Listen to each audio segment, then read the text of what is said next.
Okay, sir. Good morning and welcome to all. Today we have an important Zoom class evaluation of carcinoma prostate presented by Dr. Saurabh. Dr. Saurabh, please start. Good morning, everyone. Teachers, friends, and dear colleagues. I'll be presenting a class on evaluation of carcinoma prostate. Uh, my moderator is Dr. Sahu, sir. So I'll be starting the class.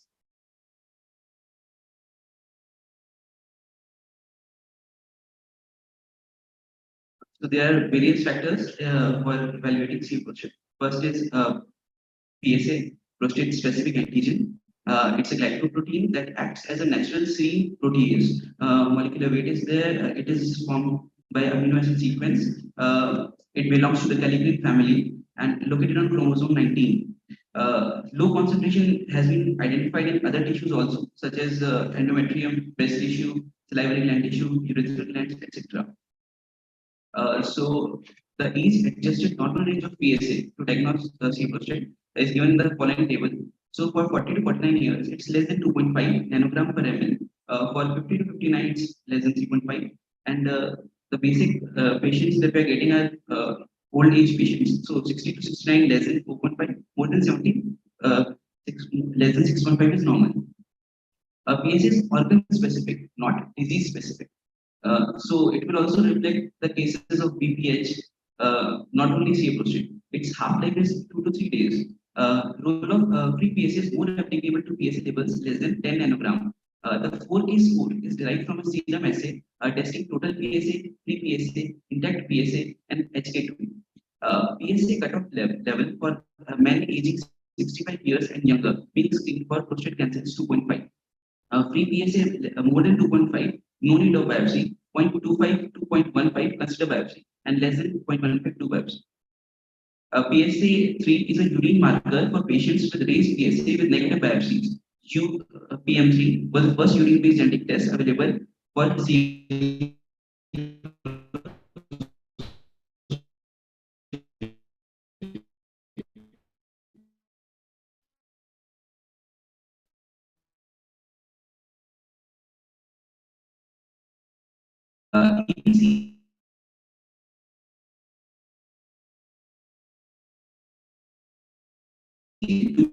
Also for extraprostatic extension. Bone scans indicate that in patients with PSA more than 10 nanogram or with stage T3 or poorly differentiated tumors. There are some factors that influence PSA measurement. So, as I already told, it's organ specific, not cancer specific. So it varies according to the amount of BPH tissue and epithelial to stromal ratio. So most PSA is produced in hyperplastic transitional zone, and some is produced in peripheral zone. So cancers produced in the transitional zone tend to produce large amount of PSA. Now, second thing is PSA is produced by CA prostate varies according to the grade also. So high grade cancers tend to lose the ability to shed tumor markers. And patients with advanced carcinoma may have low or undetectable PSA. Now, PSA can be altered by drugs, it can be altered by ejaculation and needle biopsies also. Methods to increase the specificity, there are various PSA derivatives. So, one is PSA density. Serum PSA upon prostatic volume gives you the PSA density, and more than 0.15 is associated with the presence of prostate carcinoma. Now, PSA velocity is rate of change of PSA, and if it is more than 0.75 nanogram per ml per year, then it is associated with malignancy. Age-specific PSA is also used because for different ages, age groups, PSA levels will be different. Then another modality is transrectal ultrasound. So it is useful in performing prostatic biopsies and in providing local staging information if cancer is detected. So it allows for uniform spatial separation and sampling of the regions of prostate and also makes lesion-directed biopsies possible.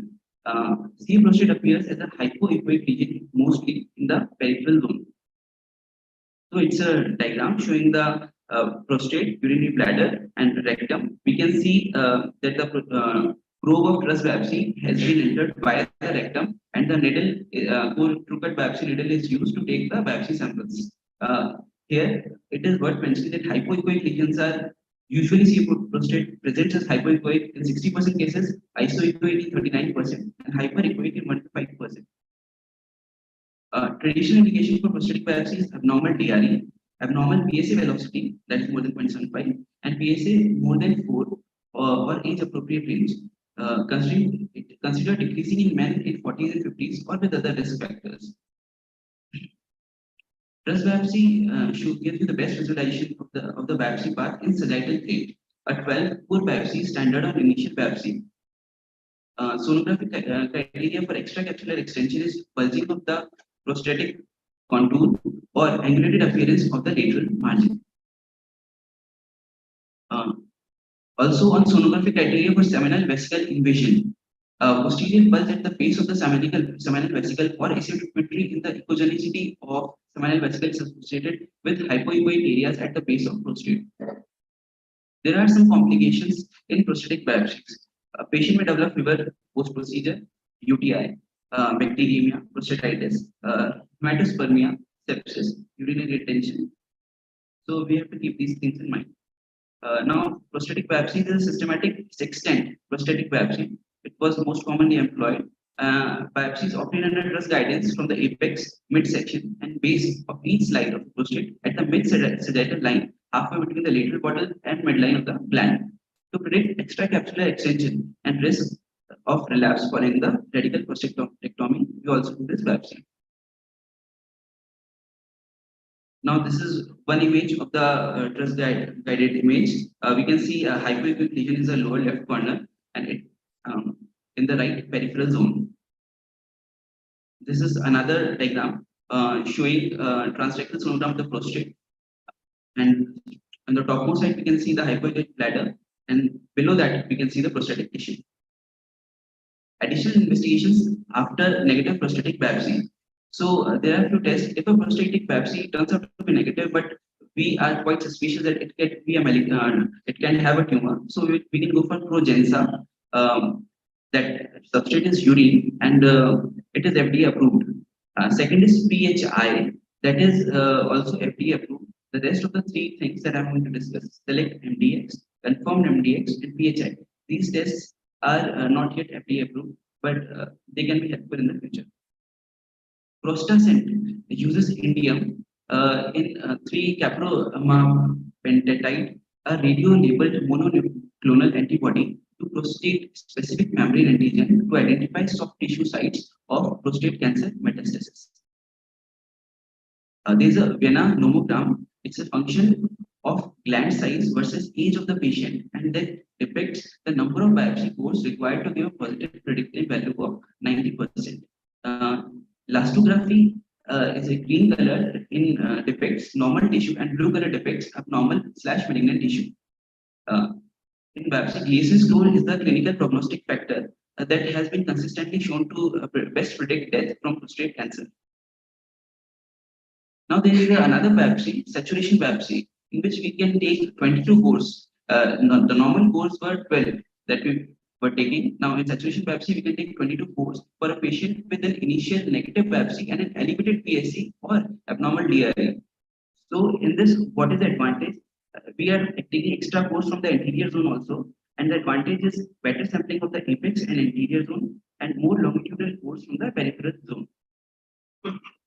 Now there is a technique called PDI, power Doppler imaging. It utilizes the amplitude shift to detect flow in a velocity and directionally independent manner. The advantages of power Doppler is the ability to detect slower flow and to have less reliance on the Doppler angle, making it more suitable for detection of prostate cancer neovascularity. Now comes imaging. First, we'll discuss endorectal MRI. Staging accuracy is 51 to 92%. It gives you high image quality. It is operator dependent, and it is expensive. So in this image, we can see the tumor tissue and the normal prostate tissue. The tumor tissue is appearing less hypointense. It is appearing hypointense. MRI prostatic biopsy is a new modality allowing for the potential of targeted biopsies include more than Doppler to determine vessel density, determination of elasticity of the area, endorectal MRI with dynamic contrast enhancement and diffusion weighting, and MRI spectroscopy. These are the new modalities we use in prostatic cancer detection.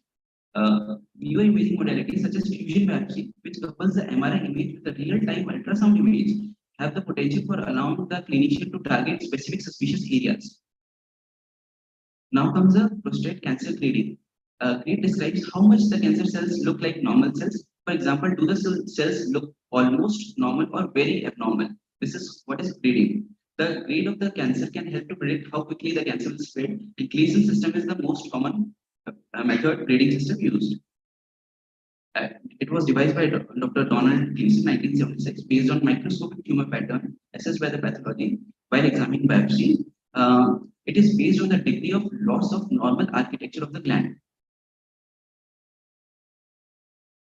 It relies upon the low power appearance of the glandular architecture under the microscope.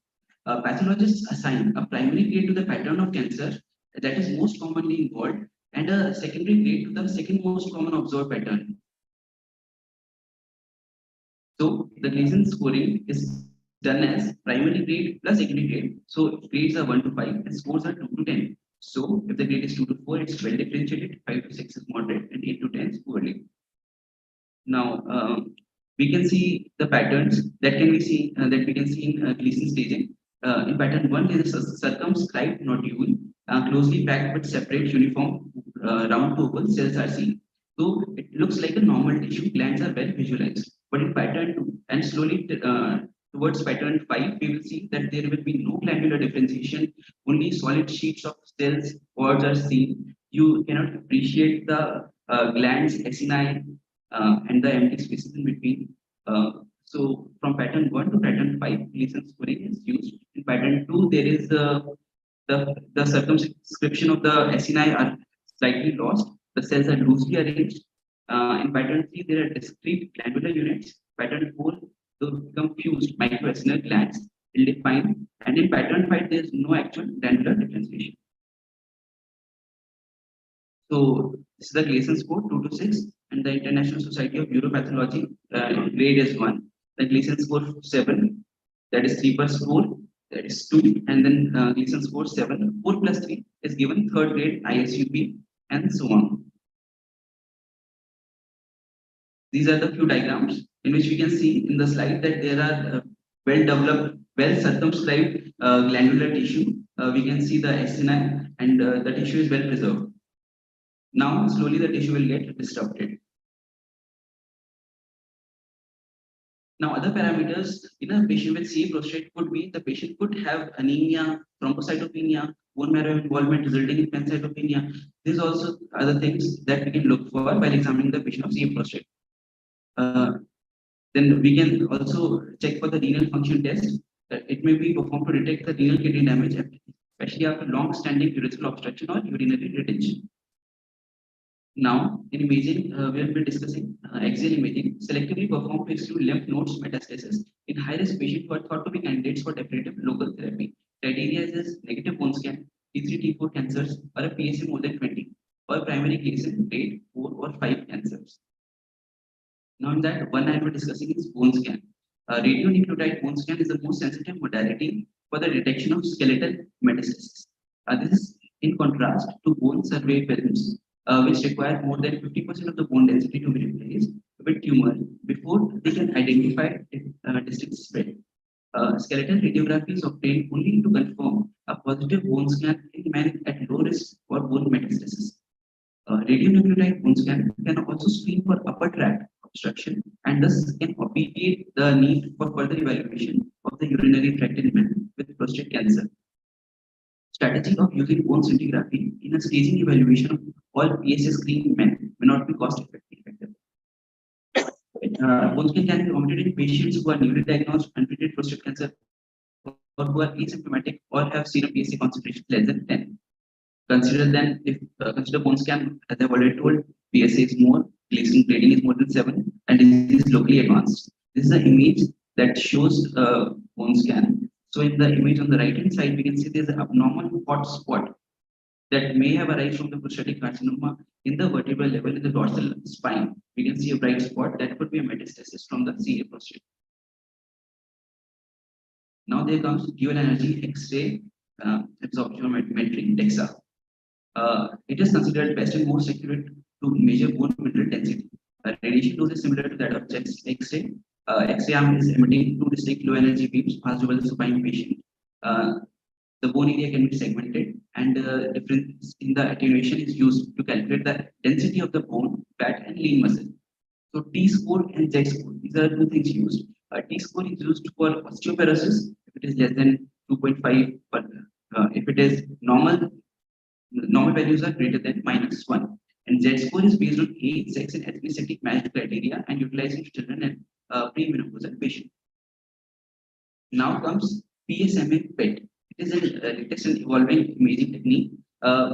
PSMA stands for prostate specific membrane antigen. It is a promising and specific target for prostate cancer imaging. It is a type 2 transmembrane protein.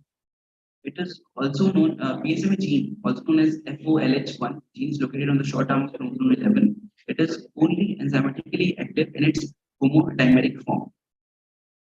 It is the visual representation of the cell with PSMA molecule on it.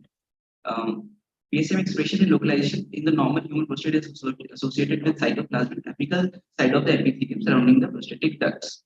So the PSA to PSMA slash PSM ratio is increased as the prostate tumor cells increase in PSA rate. The advantages of PSMA PET imaging can add molecular information to the multi-parametric MRI. Delineate suspicious lesions for targeted biopsies, especially in patients where biopsy samples are tumor negative. Increase specificity and sensitivity in patients with primary intermediate risk or high risk prostatic carcinoma. And it also improves detection of metastatic lesions even at low serum PSA values in biochemically recurrent prostate cancer. Up till now, we have only one radiolabeled anti-PSMA antibody, that is Prostate. It is targeting an intracellular epitope 7E11 of PSMA that it has been approved by FDA. Now, there are some PSA inhibitors. They are phosphorus based, thiol based, and urea based. Now comes magnetic resonance imaging, the NCCN guidelines associated with it. Because for CA prostate, we are doing MPMRI, that is multiparametric MRI. So the strength of MRI include high soft tissue contrast and characterization, multi-parametric image acquisition, multi-planar imaging capacity, and advanced computational methods to assess the function. So it can be performed with or without the IV contrast, and resolution of MRI images of the pelvis can be augmented by using an endorectal coil. Standard MRI techniques can be considered for initial evaluation of high-risk patients. Patients with T1 and T2 disease and nomogram indicated probability of lymph node involvement more than 10% may be candidates for pelvic imaging, but the evidence is low. These are the recent NCCN guidelines for MPMRI. MRI may be considered in patients with radical prostatectomy when PSA fails to fall to undetectable levels, or when an undetectable PSA becomes detectable and increases on 2 or more subsequent determinations, or after RT for rising PSA or positive DRE if the patient is a candidate for additional local therapy. Then MRI plus ultrasound fusion biopsy may improve the detection of higher grades like AST more than 7 cancers. MPMRI can also be used in staging and characterization of prostate cancer. MPMRI is defined as images that are acquired with at least one or more sequence in addition to the anatomical T2 weighted images such as DWI or DC, that is dynamic contrast enhanced. We'll be looking at MPMRI in more details later.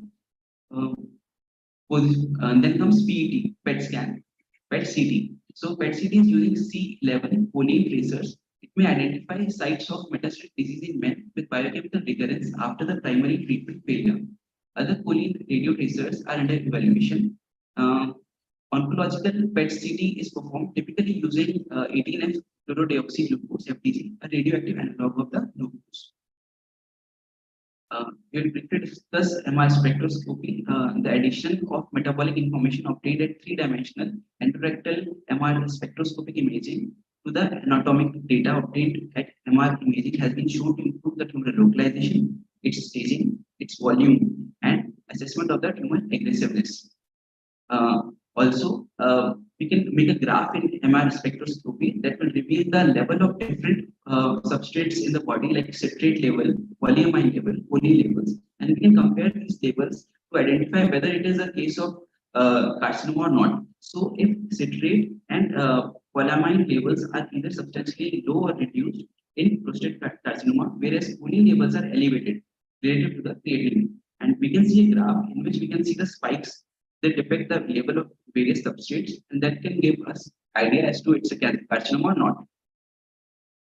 This is another graph that is showing the choline levels, creatinine levels, and levels of other substrates. Specialized techniques such as high resolution MRI can be used in tandem with IV administrative of lymphotropic supramagnetic nanoparticles, and it may allow the detection of small and otherwise undetectable lymph node mets in the patients with CA prostate. Now, I'll be discussing MPMRI in detail. So, MPMRI combines the morphological assessment of T2 weighted images plus the DWI images plus the DCE, dynamic contrast enhanced images, and again with spectroscopic imaging, MRSI, and it has been extensively used in the recent years. So, the technique is it includes high resolution T2WI and at least two functional images. So T1 weighted images is of limited use in assessing prostate morphology. So we are using T2 weighted images, right? And its main use is in detecting post-biopsy hemorrhage. So the use of endorectal coil is recommended for staging purposes. Here air can be used to inflate the ERC balloon, but it may cause distortion of the DWI. Now, T2 weighted images, now we have got three important things: T2 weighted images, DCI, and DWI images. So, the advantage of T2 weighted images is that it provides high spatial resolution, defines the zonal anatomy, differentiating the peripheral from the transitional zone, and the central zone, ejaculated ducts, etc. And the neurovascular bundles are also outlined on T2 weighted images. The peripheral zone has high intensity on T2 weighted, and this is the diagram depicting T2 weighted images. So in this, we can see the prostate and there are hyperintense areas. So axial T2 weighted image shows a normal hyperintense T2 signal in peripheral zone that is marked by the white arrow. Then we have another sequence that is called DWI, diffusion weighted imaging. It may help to suppress signal from the background normal prostatic tissue, and it will highlight the cancerous area as hyperintense. So it will be helpful. And then comes the DCE, dynamic contrast enhanced MRI.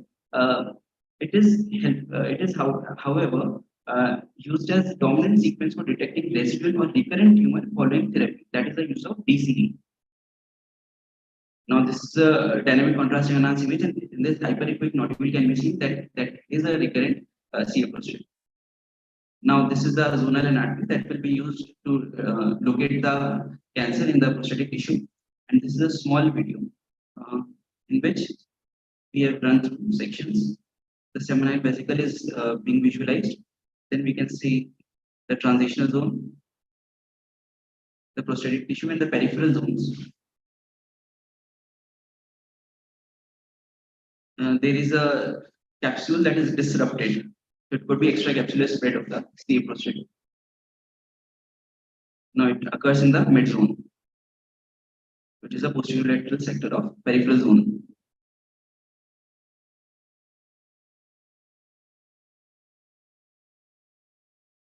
Then we have PIRADS, the prostate imaging reporting and data system. In this, we use multiparametric prostate MRI for the suspected CA prostate. The assigned assessment categories include all these T2 weighted DWI images, DC images, and then Gleason scoring is given. And if it is more than 7, that is including 3+4 with prominent but not predominant Gleason 4 component. If the volume is more than 0.5 mm, and if it has extraprostatic extension.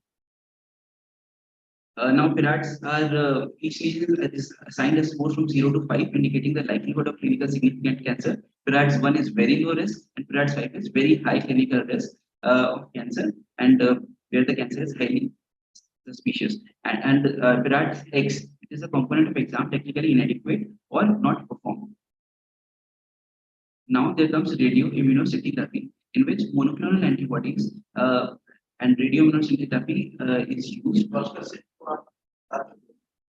Yes. It is used for the identification of microscopic cancer deposits in regional and distant sites. The prostate scan utilizes this technology, but has had limited accuracy in the detection of lymph node metastasis because the antibody targets an intracellular epitope that is exposed in dying or dead cells only.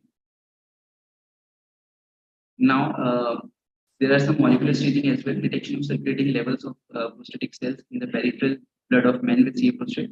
RT-PCR is used, peripheral blood samples are taken, and the mRNA, it identifies the presence of mRNA to PSA.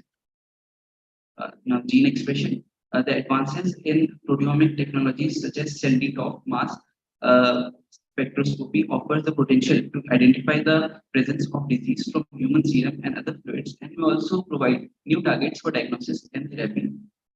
So, alpha methyl acyl coenzyme A racemase has been found to be upregulated in prostatic cancer tissues. Hepsin is also type 2 transmembrane serine protease. Immunohistochemical studies have shown abundant staining of hepsin in tumor cells membrane. Now, the expression of DD3 protein has been localized to prostatic tissue, and it has been found in 95% of the prostate cancer and prostate metastasis specimens. Now, this is the TNM staging of CA prostate. So, we will be just looking at it briefly. T1 is divided into T1A, B, C. Less than 5% of the tissue cancer tumor is called more than 5%, and if tumor is identified only in needle biopsy, then it will be labeled T1. Then on T2, it comes T2A is less than one half of the one lobe. T2A B is more than half of the one lobe, and T2C is if it involves both the lobe. Then T3 is tumor extends to the prostatic capsules, that is extracapsular extension, T3A, or tumor invades seminal vesicles, T3B. T4 is tumor fixed or invades adjacent structures, is T4. Distant mets is M1 is distant mets present, M1A is regional, non-regional lymph nodes, M1B is bone, M1C is other sites. Now we have various risk stratification protocols, like one of them is prostate cancer prevention trial, prostate cancer risk calculator. It involves evaluation of race, age, PSA level, family history, DRE, prior prostate biopsy, etc. Then there are other parameters like patent equals for lymph node presence or extracapillary spread. They use clinical variables to predict the stage of the tumor, that is organ confined for the nodal involvement. Then UCSF CAPRA score is there, which involves looking at the age, PSA level, biopsy Gleason score, clinical stage, and presence of biopsy for the core positive. Thank you.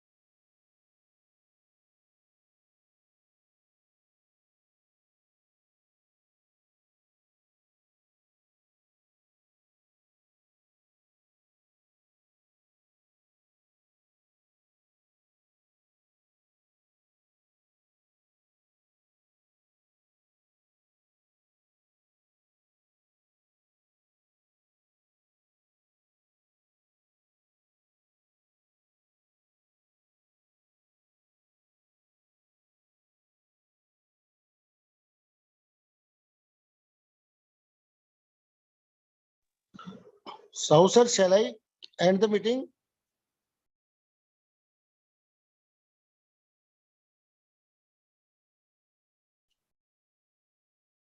Okay.